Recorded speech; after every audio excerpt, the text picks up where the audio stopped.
evening, viewers, and welcome to the Art with World. I am your host, Arshad Waheed. In the vibrant tapestry of Urdu literature, there are certain voices who have courage to speak of uncomfortable truths and artistry in turning those truths into unforgettable fiction. My today's guest is one such voice, Khalid Fateh Mohammed, who is a celebrated short story writer, novelist, critic, and translator. In today's show, we'll journey through his formative years, his literary path, and the themes which define his writings. Welcome to our show, Khalid Saab. Thank you very much. It's nice to be here with you. Okay, thank you. I understand you started writing very late in your life. So maybe we'll start with your formative years and very early influences you have of literature you have, and how did your interest in literature and then writing? Though I started writing late, but I think that was the right time for me to write. Okay. My formative years, I come from a village, and I got my initial education in my school village.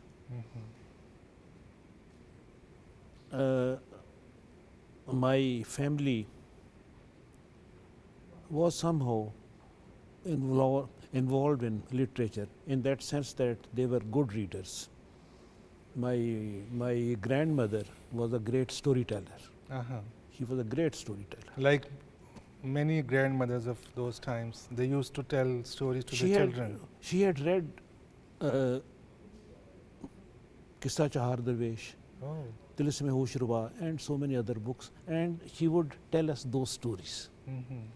We would gather around her or her grandsons and granddaughters every night, and she would start from where she had left the previous night.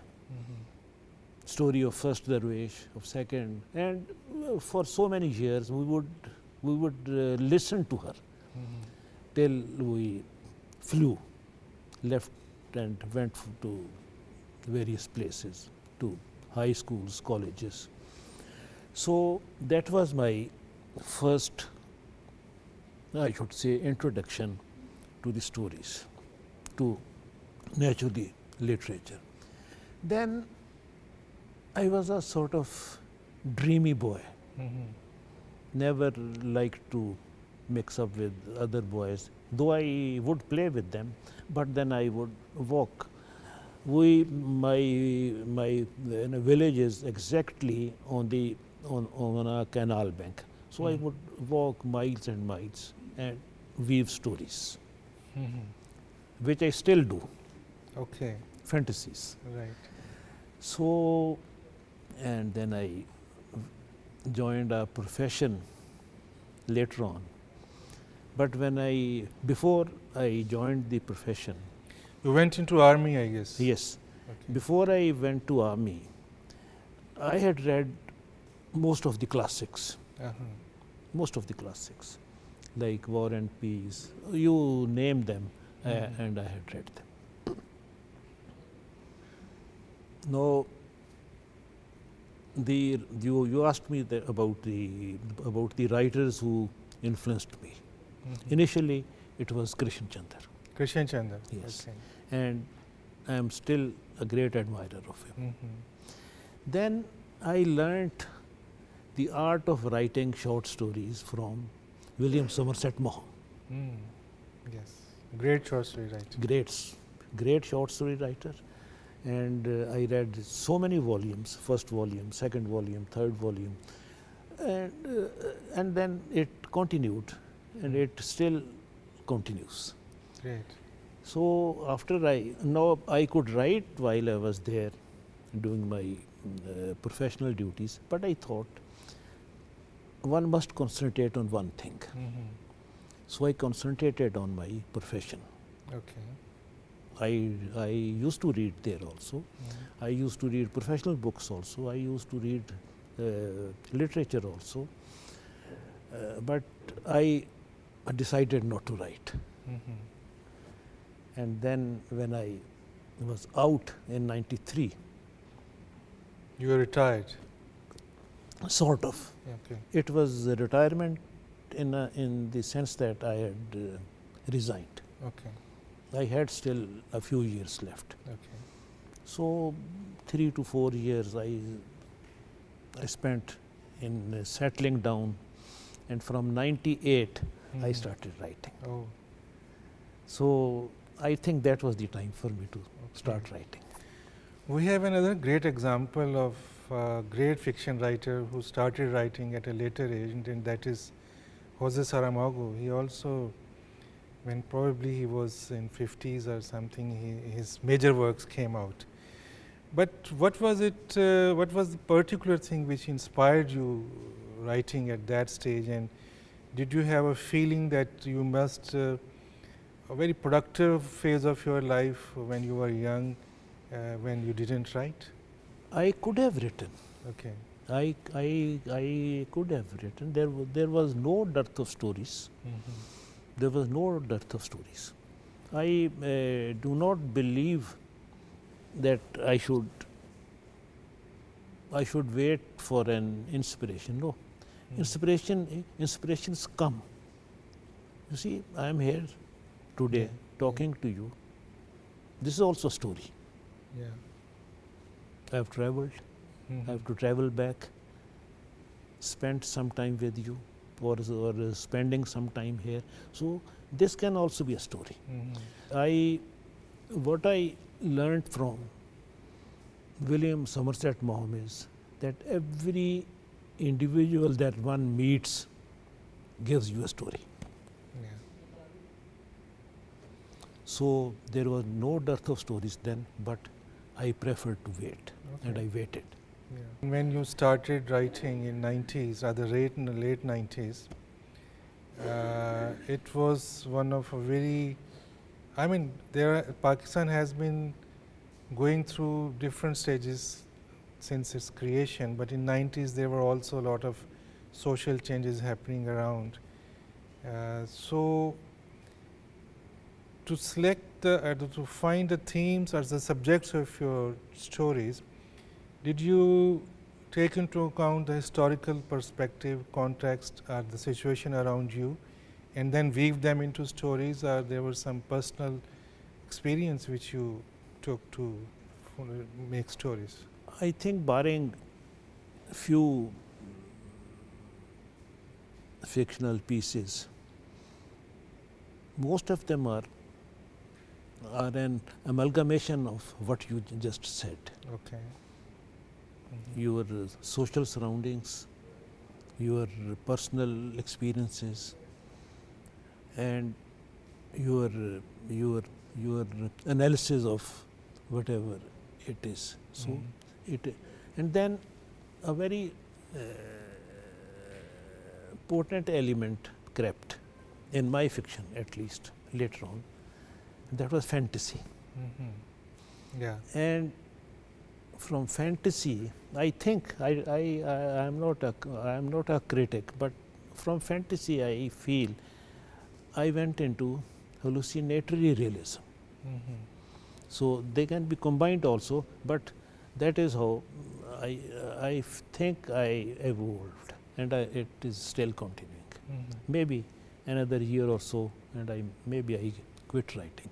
I understand that fantasy, or some people say magical realism in a different connotation. It was very popular the time you started writing.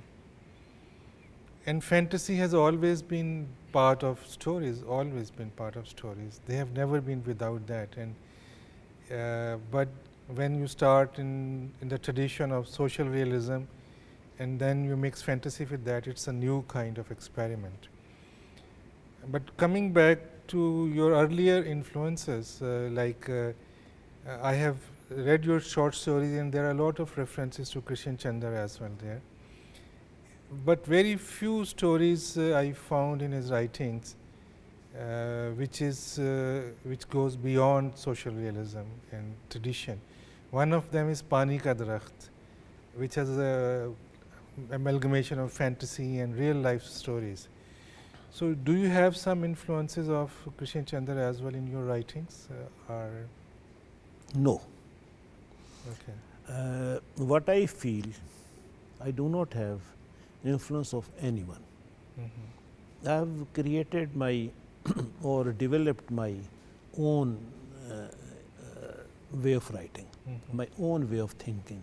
Yes, I do read, but I do not go for their stories.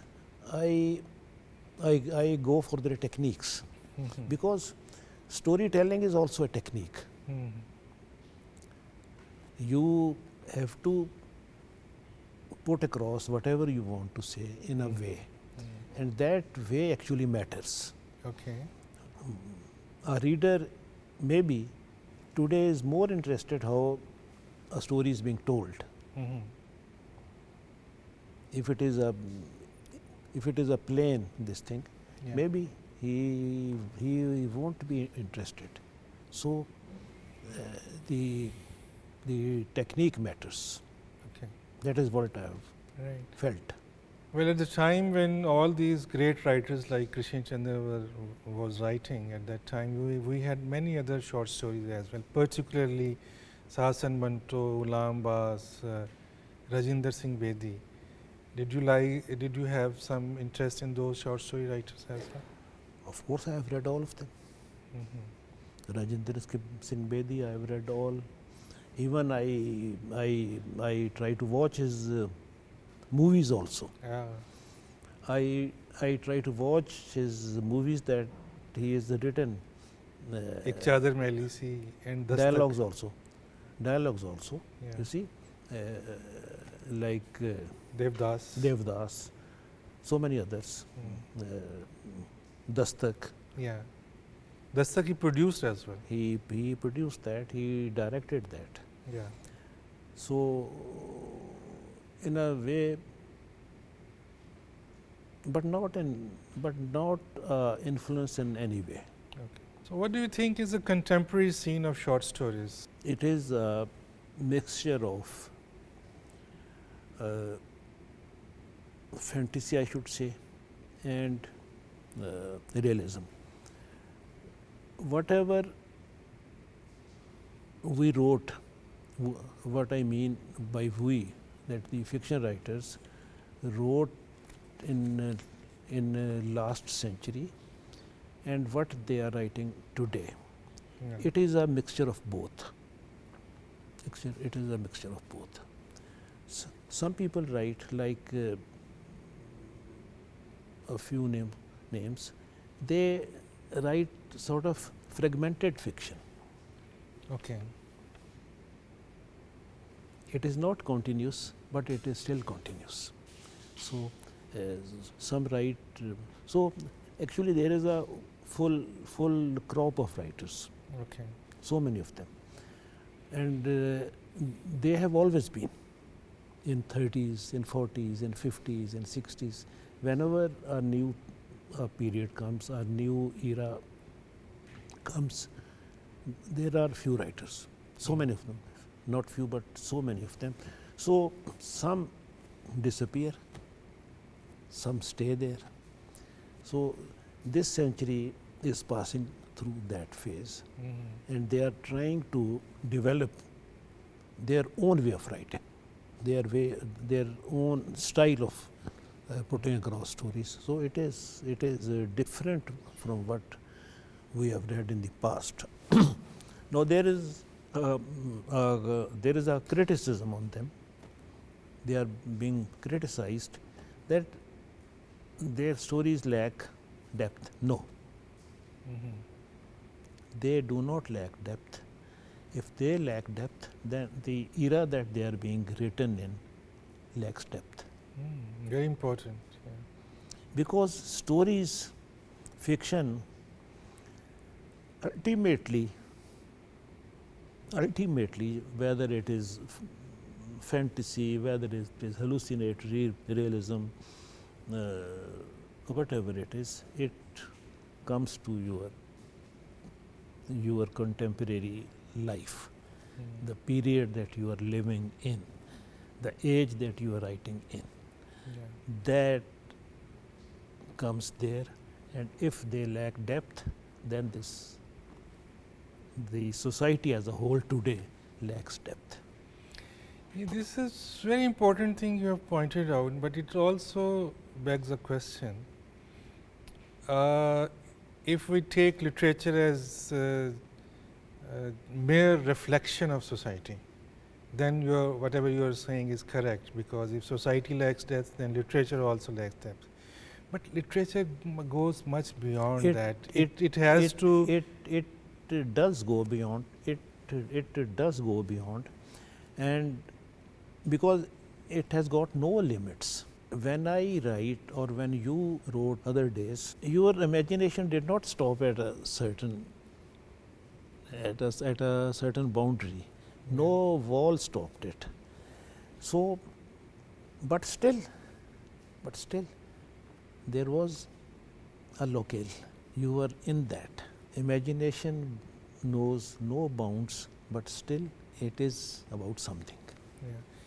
Well, that's very true. But just to, stretch this discussion a little further, I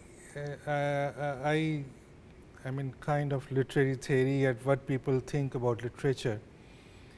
I would like to refer to Kundera, who says that our time is perhaps a time of forgetfulness, and that also tells the same thing what you are telling, that the times lack depth. But that is why literature is more important, because fiction or novel explores the deeper layer why it's happening. The same thing is with the Albert Camus novel, The Fall. Yeah. He thinks that European civilization is declining, and then he just traces the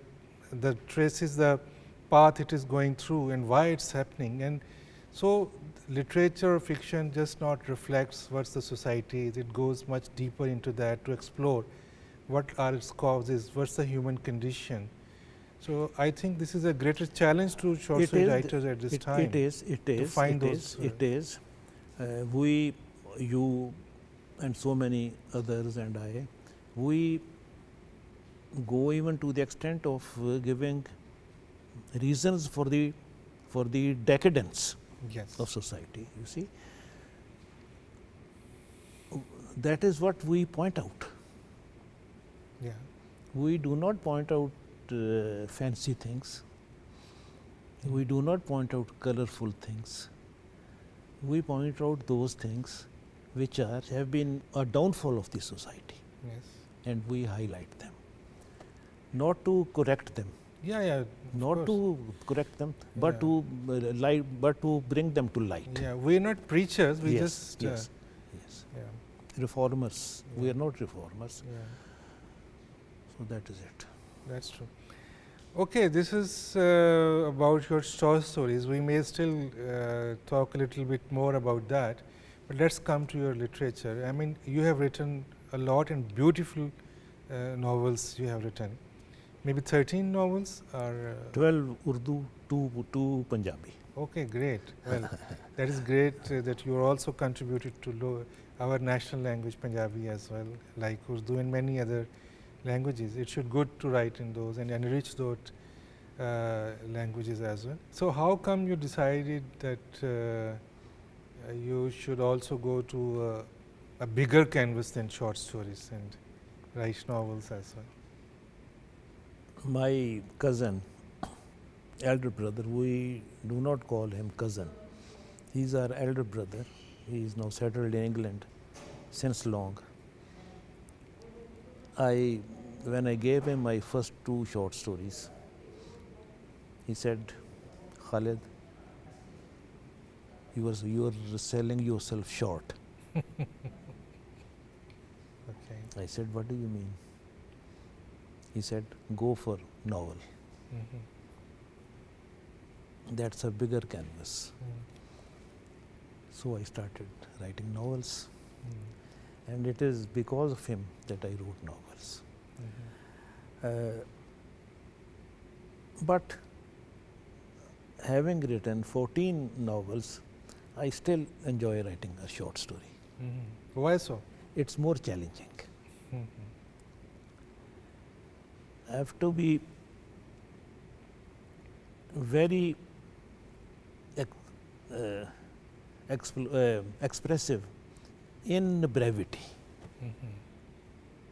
I have to be explicit in brevity. Yeah, but certain subjects demand a bigger canvas. That is another question. Like I wrote Khalid on East Pakistan, erstwhile East Pakistan. Yeah. You also spent, I think, some of your service years in no, East Pakistan as a young officer. Not years. Months, sorry. They army used to send young officers for a few months there because there was a shortage of officers. Okay. So they would send a batch of young officers. They would stay there for a few months and then they would come back and a new batch would go. So I was incidentally the first batch that went there. Okay. In 1971. 1971. Okay. I came back in October. So what I experienced there, what I saw there, it was not anything political that I wrote. What an officer of my service, agent service, went through, the hardships, the uncertainties, etc., etc. That I wrote. Yeah. That's a beautiful novel, Khalid. Khalid. And I read that, it's excellent actually. I have gone through your novels and they tell transition of society or the conflicts or the experiences people going through in different phases when society is in a transition and what human beings go through while they are negotiating with those changes in their lives. Outer changes from outside from their within and their within. Is it something you really, and it's like a motif which recurs in your writings. Would you like to tell something about that? No, I really don't know. I get an idea, let's say, about, I will tell you about Shahr Madfoon. Yeah. I thought my family migrated from a village in Tehsil Batala. No, it's a district of by itself. I thought that why shouldn't I write something about them migrating from there to here. So I went back centuries to Maharana Sangha. As the story goes, our ancestor was one of his chieftains who fought against Babur. The Mughal king. Yes, Zainuddin Babur. They were defeated. My story starts from here. And they ran for their lives. And this gentleman, our ancestor, he crossed river Beas and settled there, keeping the river between him and the, if there were any pursuing armies. And he settled there, named a village where my family later on grew and grew and grew and grew.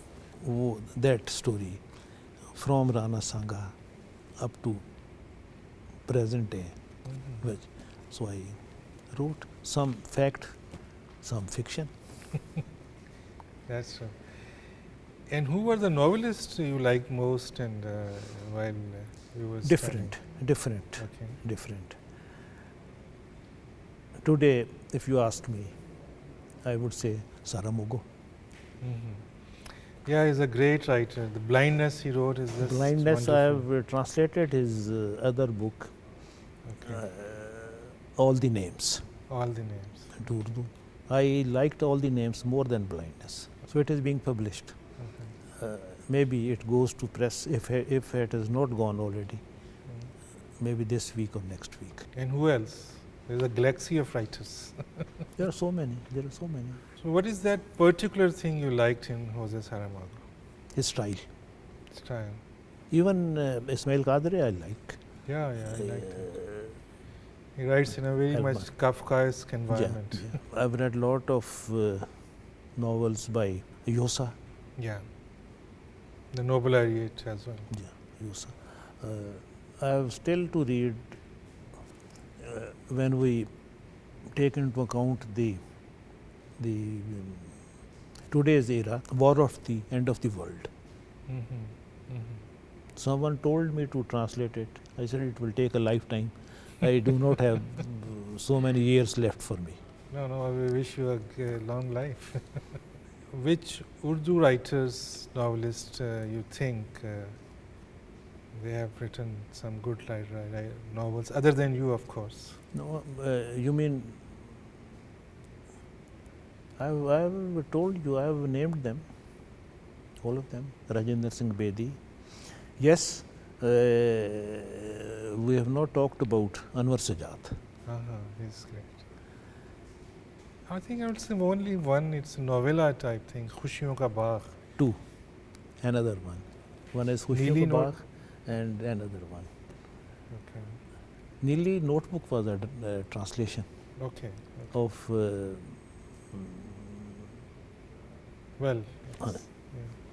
And Bedi Sahab was also is a novella, Chadar Mehli Si. He didn't write many novels, I think. No.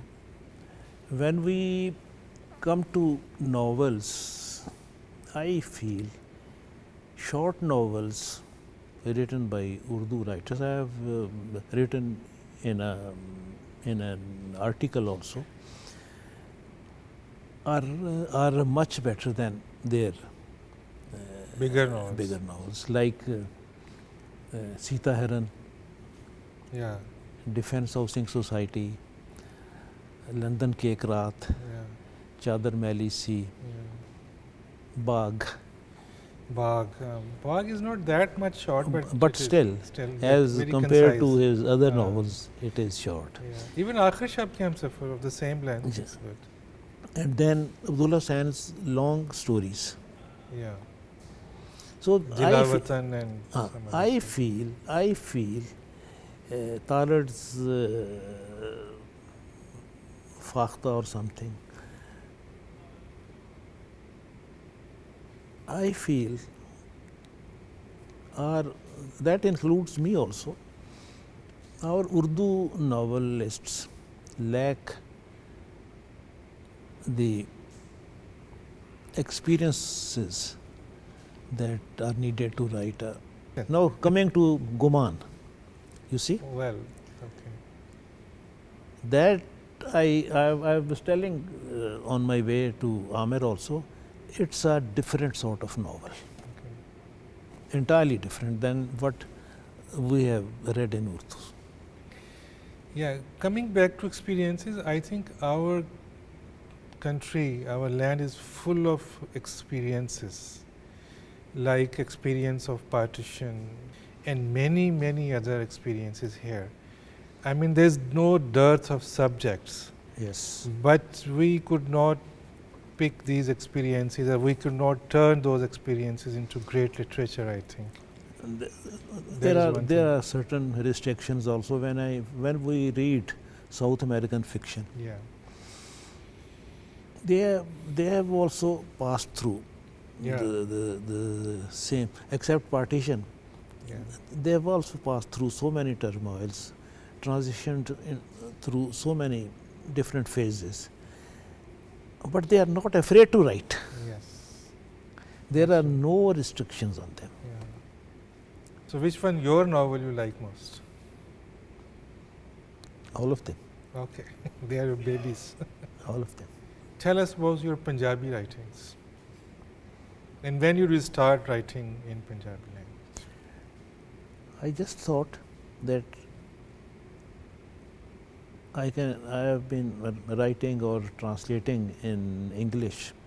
I have been writing in Urdu. I don't know how it happened, but English is my first language. Okay. Punjabi is my second language. And Urdu is my third language. Right. Whenever I get stuck, I go to English. Okay. Or I go to Punjabi. And then I get out of that quagmire or whatever it is. So the point is, I thought that why not Punjabi? Yeah, great. It's great. I mean, it's a great language. I wrote a story Yeah. and it was published in a magazine and people liked it. Mhm. So that gave me encouragement and I wrote a novel. One Then of your novel, if I remember correctly, is named as Tibba. Tibba is in Urdu. It's in Urdu, but its title is in Punjabi. Yes. I had named that novel Jazeera. Jazeera. Dr. Wazir Agha read the draft.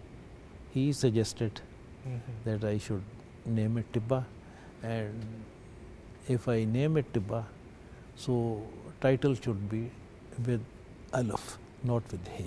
Okay. I said, I will do it.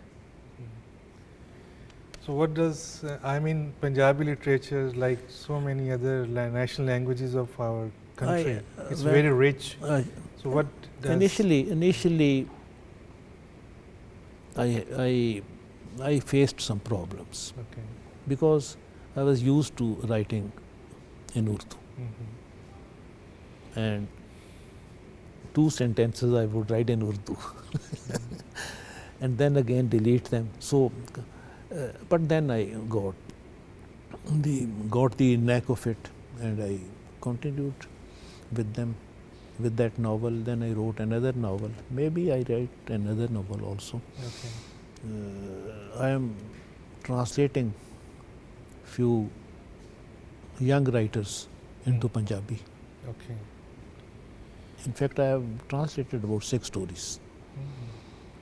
Well, that would be great contribution to literature in Pakistan, because I understand you used to run a magazine as well, which was only for the young. Yes. So- I've told you the reason. yeah, this is great. I think we should do that. We should encourage young writers.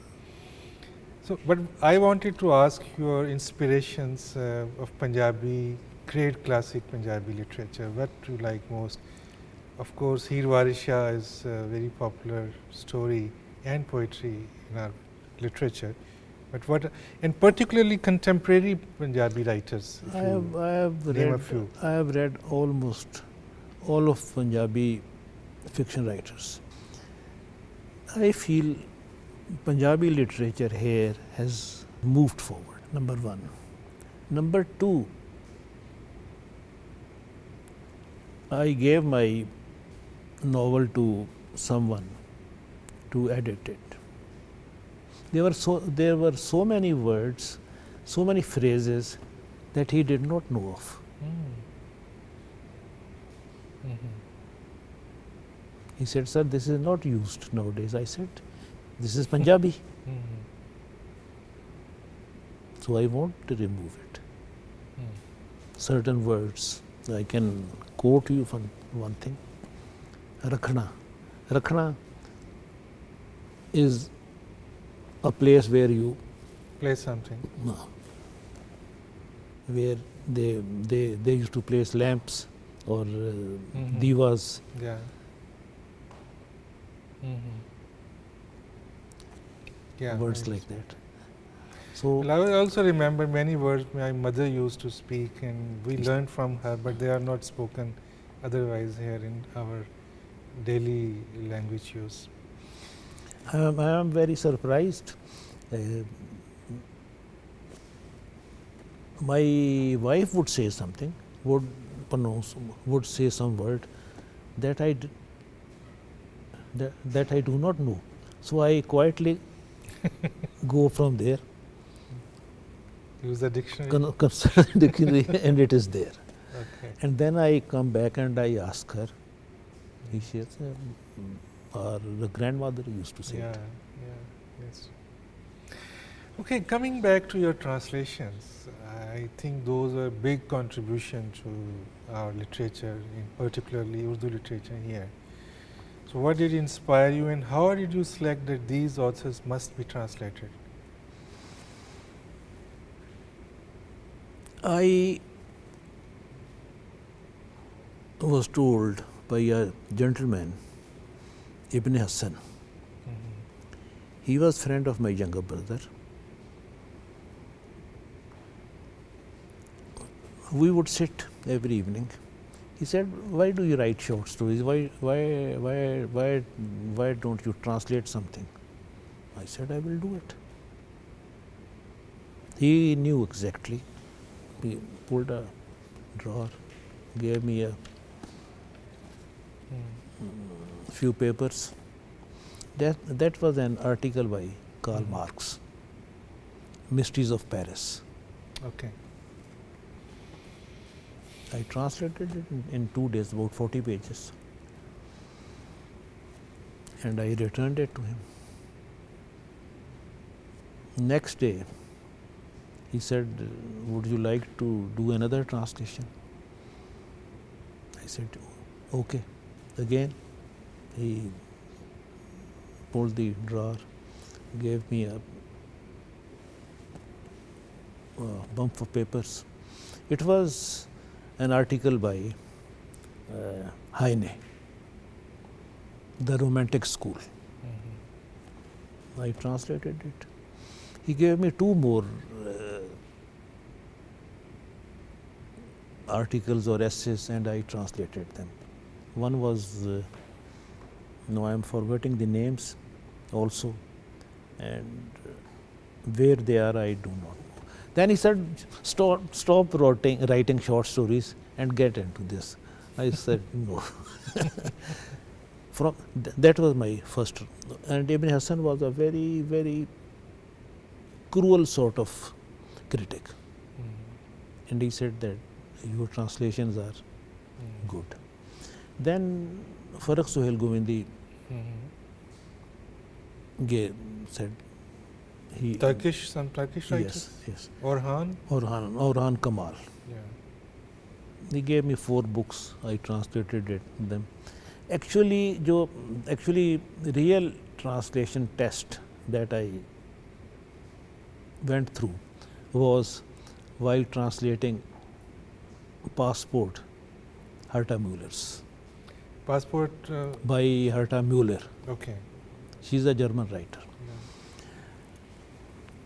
She was in East Germany. That was a difficult novel to translate. A real challenge. What was difficult in that? Her prose. It was layered? Short sentences, poetic. Okay. Like prose poem, and very intriguing, and with multiple of meanings. And it was a short novel, about 90 pages or so. Okay. If I haven't given you the book, I will. Thank you. And you translated Lyosa as well, did you? No. Okay. South American writers are difficult to translate. That's true.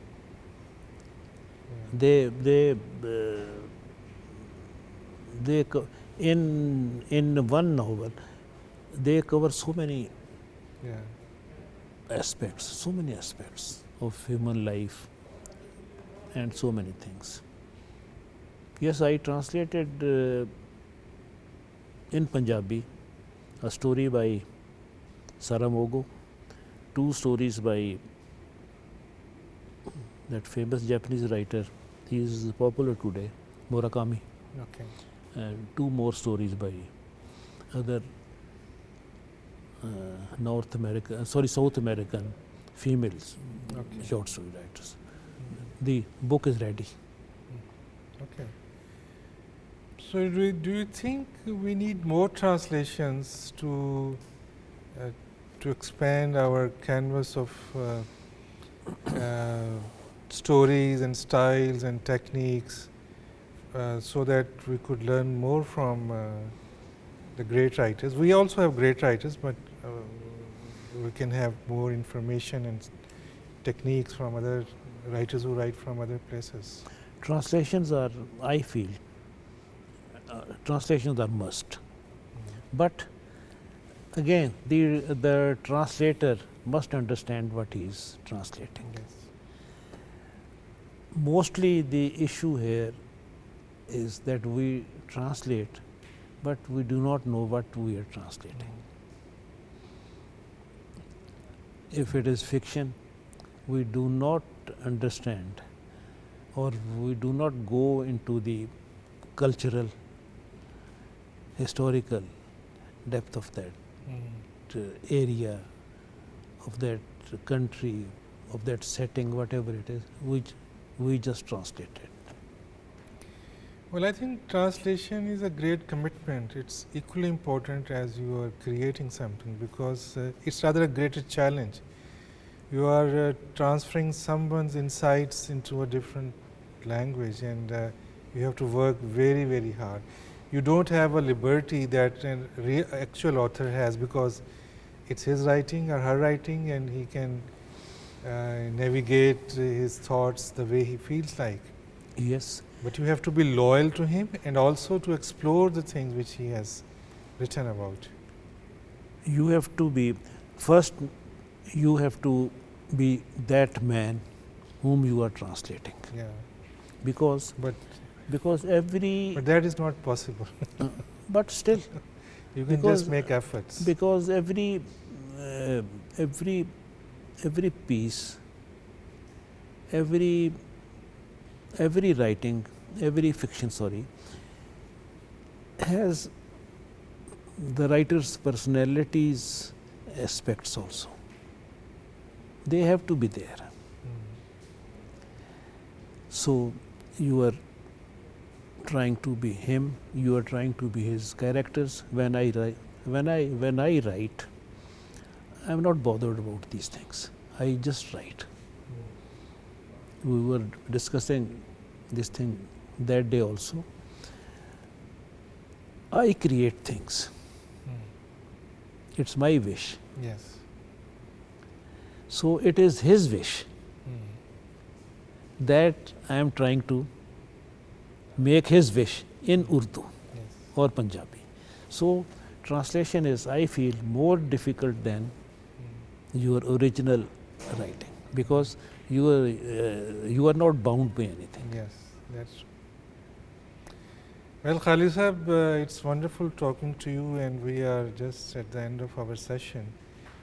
What would you like to suggest our young writers, because you have spent your life in writing literature, translating books? What's your, if any, advice for the young writers, particularly prose writers?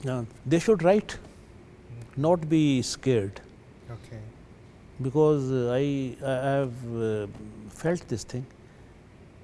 They are not confident. Okay. They should write. Everybody who writes well. So they should have confidence in themselves. Okay. All of them are good writers. And that they should also have more courage than us to break the restrictions we experience, and we could Yes. not write They have the to. way we should have written. They have to break the sound barriers. Yes. They have to break the sound barriers. They should push the frontiers of Yes. imagination. Yes. Okay. Khalid sahab, thank you very much for being with us. It was really wonderful talking to you. Thank you very much. Thank you very much. I also enjoyed it. Thank you very much. So viewers, thank you for watching us. See you next Sunday, same time.